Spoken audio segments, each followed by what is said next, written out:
So you can tell us what our grade is right now? Yes. Oh, I might need a second to import your current homework scores, but yes, I can. okay.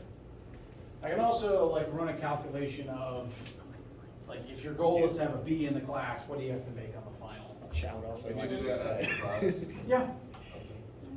that would be good. Excuse me. Actually, speaking of calculating your grades, as we kind of move into exam prep stuff, materials that you have at your disposal for studying for the exam are both of your tests. Like, your copy is yours. Keep it. If you didn't collect your first one, I still have them, so please let me know. Keep them. The answer keys will be posted so that you can use them to study. There is also, isn't on Brightspace currently a final exam tab. It does specify the exam is on chapters 1 through 8. I do plan on talking at least a little bit about electricity and light this week as like fun asides, but those aren't going to be exam content. Within this tab, if you click on the thing itself, once again, there's a list of all the concepts we've gone over that will be on the exam. It's really just the test 1 list fused with the test 2 list. But you should look over it before, as you're studying, to make sure everything on it sounds familiar. There's my mouse. The answer keys will be visible. And there is a practice test. The one that's currently here is slightly out of date and is being improved. I haven't posted the most up-to-date version quite yet, but the one that's there is fine to look at. It just has a few quirks from like the previous year I taught this course. It's, you know, slightly different every year. So I'm changing it to better match exactly what this year covered, and I'm also redoing the numbering system because it skips from like 1 to 3 to 6 to 90 to 200. And then back to 3 for some reason. So, the improved version will be posted shortly, but there is a practice exam like there were practice tests. So, review old tests, review this practice exam, review your formula sheet and the concept list, and do your homeworks and quizzes. Because not only are they basically just free practice, you can just keep working on it until you get it perfect, they also literally help your grade, because homeworks are 10% of your grade and quizzes are 5%. Meaning if you do none of them, the highest grade you can get is an 85. But if you do all of them, it helps your average, and it helps you study. So, do your homework. The due date is currently set as the 28th, as that is the last day of class, and therefore that is the last day things are due. But I will be setting that due date to May 3rd, because people will be taking the exam up to that day and need to study. But the official due date, quote unquote, is this Friday, the 28th. So do your homework, if you haven't already.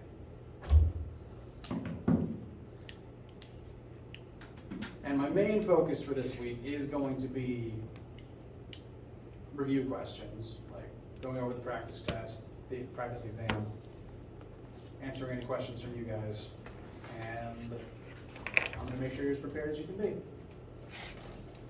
Any questions right now?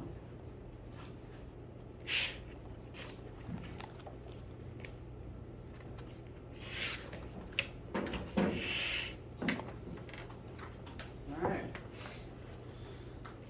Now, main focus this week is still studying, but there are a few extra concepts that I like to talk about, those being electricity and light, because they're pretty important to understand in terms of how the world around us works. This week's lab is actually going to be about electricity, namely circuitry. Just very intro circuits. A lot of it should, I hope, seem familiar to you whenever we do it. And electricity is not going to be on the final because we haven't done a full chapter on it. But I do want to at least do this lab on it because I think of it as like, you know, the last fun activity, like getting a grade for your bottle rocket. So this week's lab will be about electricity applied to basic circuits. And so if no one has any other questions right now or anything to distract me with, I'm going to talk a little bit about electricity so that lab will be a little smoother when we get to it.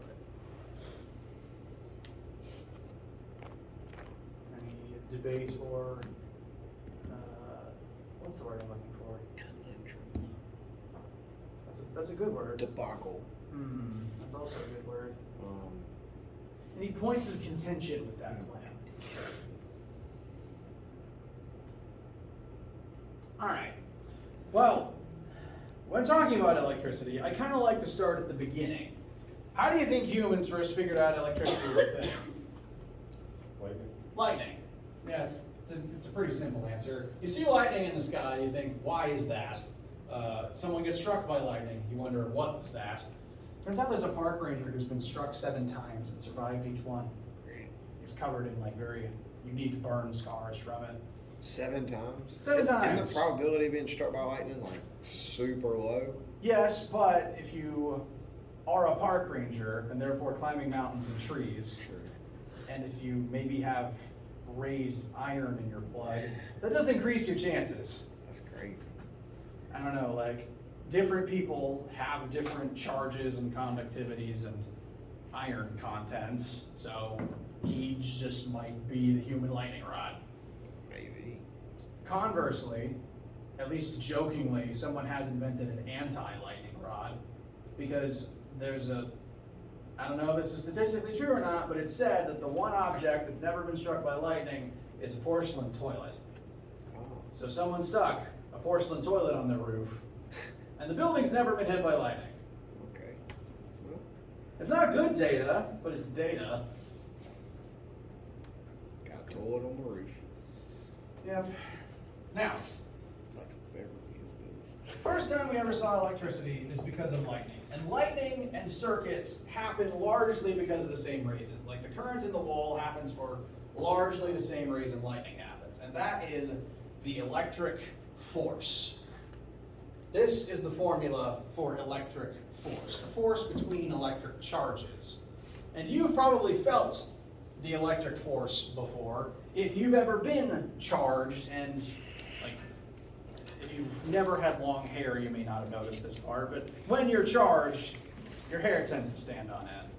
Or maybe you've seen someone who was charged and had their hair stand on end. Maybe they had their hand on a Van de Graaff generator, that machine from your science class that builds up charge into the metal bulb that someone would touch.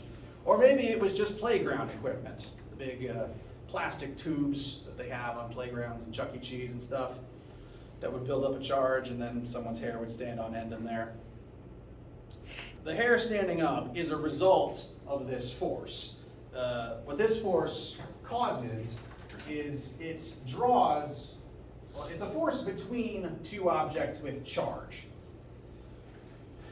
And it's actually weirdly similar in a profound way to gravity. This formula should look familiar. It's on your formula sheet. You've used it before. This is universal law of gravitation. And it says there's a force of gravity between any 2 objects with mass based on how far apart they are. See any similarities here? Force of electricity.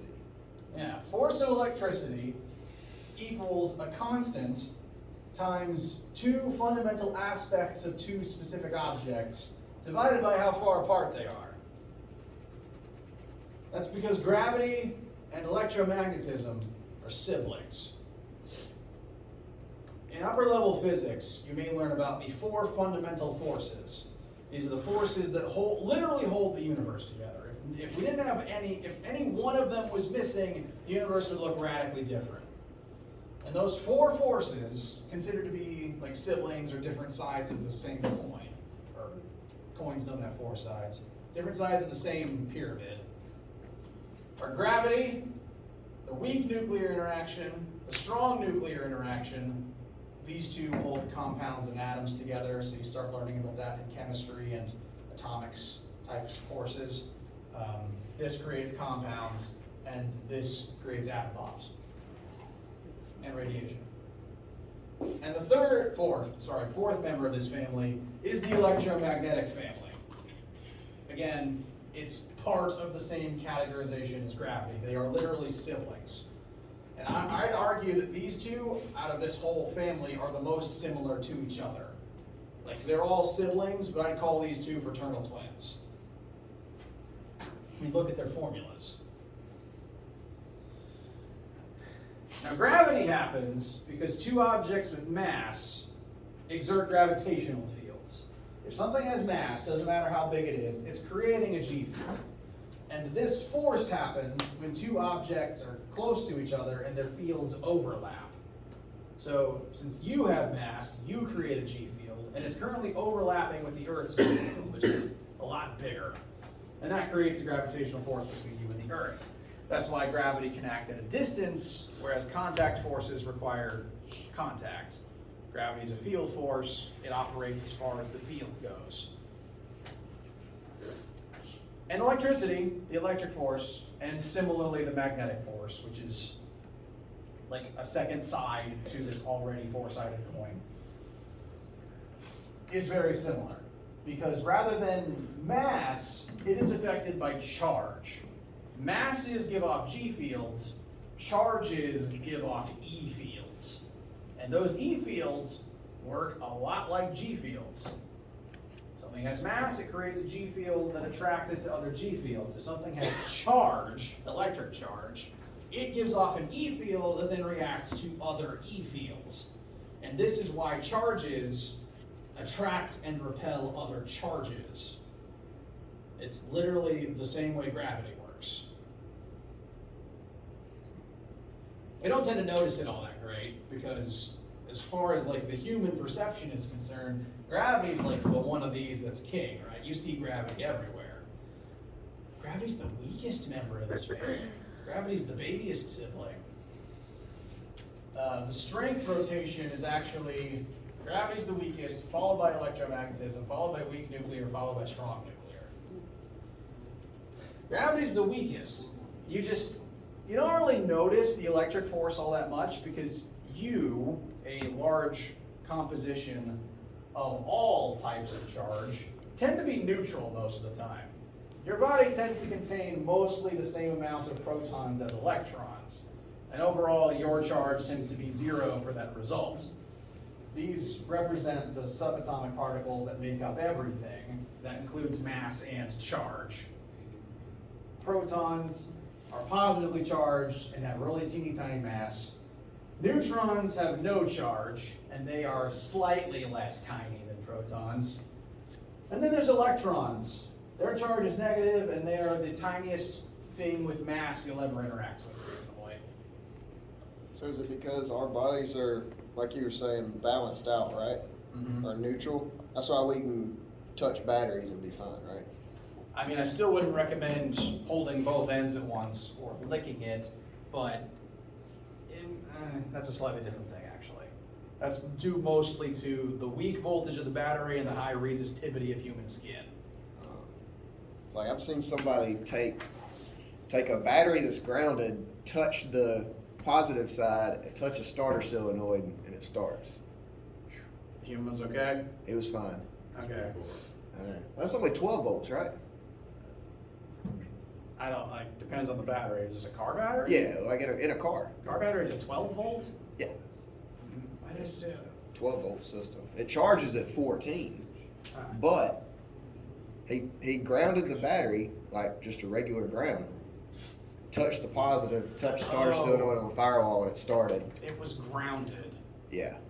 Which meant that most of the current was actually being dumped into the earth and not into your body. I say ground. It was. I mean, I guess it's not like a legit ground on a car because it's just into the bare metal. Right. So. I wouldn't recommend it, but overall humans do have pretty electrically resistive skin. Yeah. Just to keep you from getting shocked all the time. Yeah, I didn't think he could do it. I thought he was. I wouldn't recommend I it. thought he was joking with me, and he goes, "Watch." I would not recommend trying that. Yeah, it was pretty cool. Um, I'll try it. So, slightly different thing. Humans, you tend to have the same number of protons and electrons. They have the same magnitude of charge, it's just one's positive and one's negative. Their masses are radically different, but their charges are perfect opposites of each other. And so as long as your body has the same number of each, you tend to be neutrally charged most of the time. And that means you don't actually give off an E field most of the time. So you don't really notice electric fields because you most of the time don't have one. So the electric force can be really big, but you need a very big charge distribution to create it. Like, this can easily overpower gravity, it just requires a lot of charges built up to make it happen. So that's why you don't usually notice it. There's not usually a big enough charge difference for long enough to actually be meaningfully stronger than gravity most of the time. Magnets, on the other hand, they're very strong. Going around a little off track. Okay. What this formula tells us is any two things with charge exert force on each other. And that force causes all electricity of any possible type.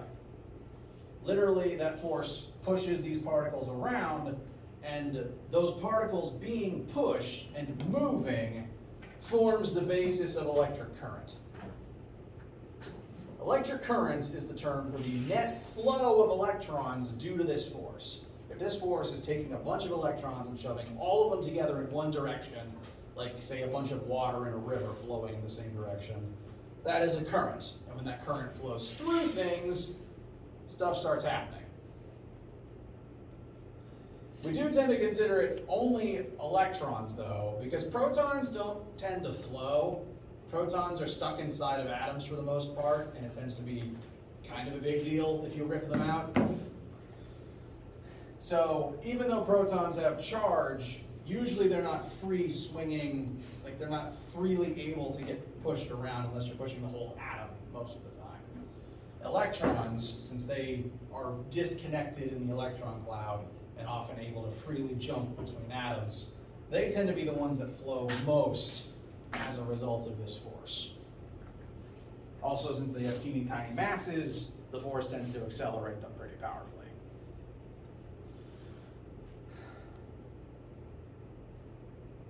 There's a point I wanted to make. Oh. So these things are overall very similar, gravity and electric force. I do want to highlight one key difference though. Gravity only works in one direction, inward. The electric forces can point inward or outward, though. You ever notice that? Like charges repel, opposite charges attract. Gravity points inward because as far as gravity is concerned, you either have no mass or some mass. There is no such thing as negative mass. Not really. Even antimatter has positive mass. And for that reason, gravity only points in the one direction. Gravity just pulls mass towards mass. There's no such thing as anti-mass to be repulsed. Charge, on the other hand, can be positive, zero, or negative. It's just a very different thing to how mass works. And for that reason, this can point in either direction. To like charges, you get a positive repulsive answer. To opposite charges, you get a negative inward answer. So that is why the electric force and similarly the magnetic force can point in or out. The gravity only points in. We don't have anti-gravity because mass attracts mass. The only way to have anti-gravity is to have anti-mass, which sounds dangerous.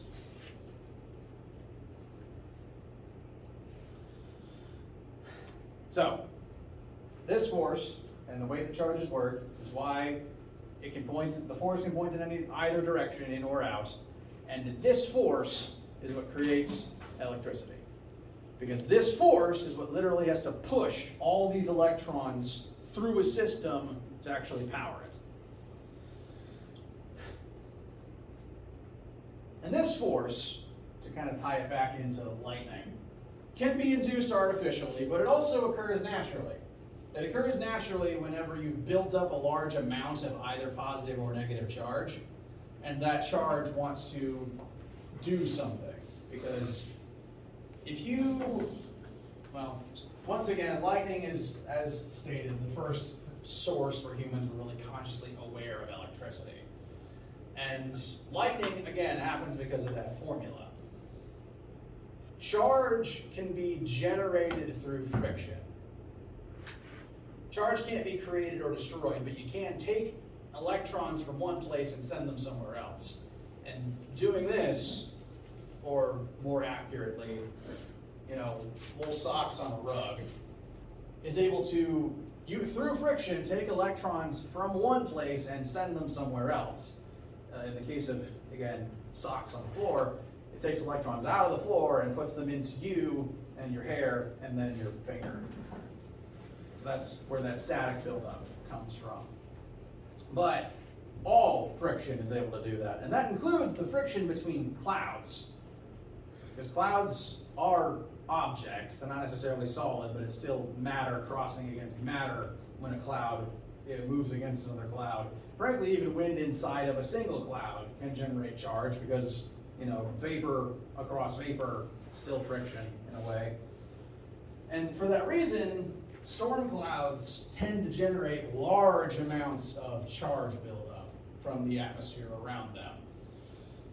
And so if you ever see not even a strike coming down to the ground, but sparks arcing between clouds, that's what happens when one cloud has a large charge buildup, and these electrons, they don't want anything to do with each other, since like charges repel. And so if there's a bunch of electrons in one place, they're going to generate force outward away from each other. So they're going to try to arc to the nearest cloud to try to get away from all their siblings. But sometimes if the entire cloud is, if the entire storm front is negatively charged, there's nowhere to jump. It's like, how do I get away from my siblings if we're all stuck together on one raft? So they have to find somewhere else to go. And most of the time, the best place for them to go is down to a tall, pointy thing. You notice how lightning tends to strike things like trees and buildings and radio towers for the most part, and then after all those things, very unlucky humans, mostly golfers. That's because, actually, of the electric force and the R in this formula, because this R works the same way as the gravitational one. The closer two things are together, the bigger the force between them. And that's true for electricity, meaning that taller objects are just closer to the clouds. And that drives up the electric force between all these electrons and the charges that are just natively inside of this object, because everything has protons and electrons inside of them. Similarly, or along the same train of thought, pointy things tend to accidentally generate a slight positive charge in the point because of how the electrons tend to distribute themselves across the pointy structure. So, this leafless pointy tree branch is both tall, pointy, and way less negatively charged than that cloud is. And so lightning happens when this force gets so big because of charge buildup in the cloud and a small distance to that tree that the force becomes great enough to literally rip the electrons in one burst out of the cloud and into the tree. And once it enters the tree, it then flows through the tree all the way into the earth, because the earth is the most positively charged thing on the planet. Because if you dump, a lightning bolt worth of electrons into the earth, those electrons spread throughout the earth, and the earth's charge doesn't really change because the earth is so huge. So all lightning secretly wants to get into the earth, and that's why you want to ground things for safety. Not even just lightning, just normal electric current wants to get into the earth. And that's, again, why lightning strikes down, not up. So all electricity stems back to this, the electric force, which is itself tied to the magnetic force and is a sibling to the gravitational force. Circuits happen when you're able to kind of selectively create an electric force to drive electrons to all flow in the same direction through metal into a device and to power it. Because kind of like how if you throw a rock, you exert a force to accelerate a rock, and that rock hits something as it flies through the air, it's going to leave energy behind in what it hits, right? Just any collision energy is going to be imparted in the object collided with. And for that same reason, in electric circuits, like even just the lights above us, As electricity, electrons are literally forced through the wire. It's as if they'd been thrown through the wire. And when they enter a device, it's kind of like a collision where the moving electrons impart energy into whatever they've just entered. And by leaving energy behind, they power the device. These light bulbs literally work by electrons being forced through, leaving energy behind inside the gas in the tube, and once the gas has that energy, it starts glowing. Similarly, the only reason you can see lightning is because when electricity passes through air, the air is energized, it flash turns into plasma, and plasma glows. It's why that you get that ion smell after lightning strikes. It's literally ionized plasma particles left behind afterwards. It's the same smell on old TVs. Yeah. Not sure if any of you guys have actually dealt with old TVs as much as I have, but When you touch them, you there's get a lot of ion smell. And if you touch the screen, it gets kind of fuzzy feeling. What time is it? My computer's doing that thing again. About 12:15. Okay. So, that formula secretly has caused every electrical thing you've ever experienced. And what we're going to be doing in lab is looking at how that is funneled into circuits, how that is applied to the voltage, current, and resistance inside of circuits, and looking at how the devices around us utilize that to funnel. I'll also teach you how to pre-calculate your electric bills before they surprise you. Oh, that'll be nice. So that'll be lab whenever you attend it this week. Just one last, I feel, interesting activity. You're allowed to. How you guys feel? Alright. So let me know if you guys need anything as you're studying or looking over your test. Be prepared to talk more about electricity in lab this week and circuits. And come to class with exam review questions, or I'm going to start talking about light. This whole rest of this week pretty much just gonna be reviewed. Yeah. Can you pull up my grade possibly? Yes.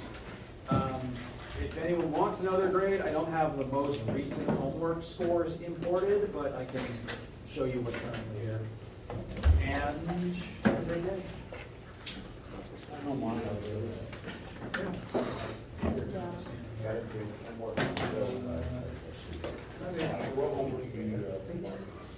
Whatever you had in as of test one.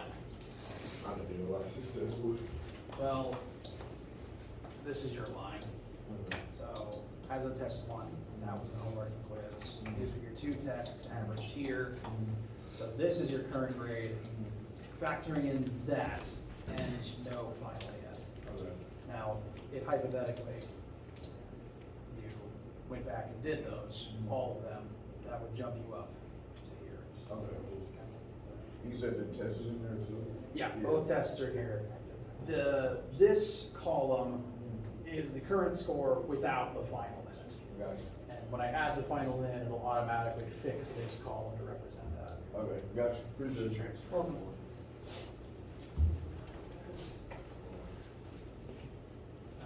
This, again, these homeworks and quizzes represent what you did prior to test one. So just chapter 1 through 4 at the time. So those are the two tests right over here? These are the two tests. Okay. This is homework and quiz. That is your current. They are? Well, I can go ahead and live adjust that. It should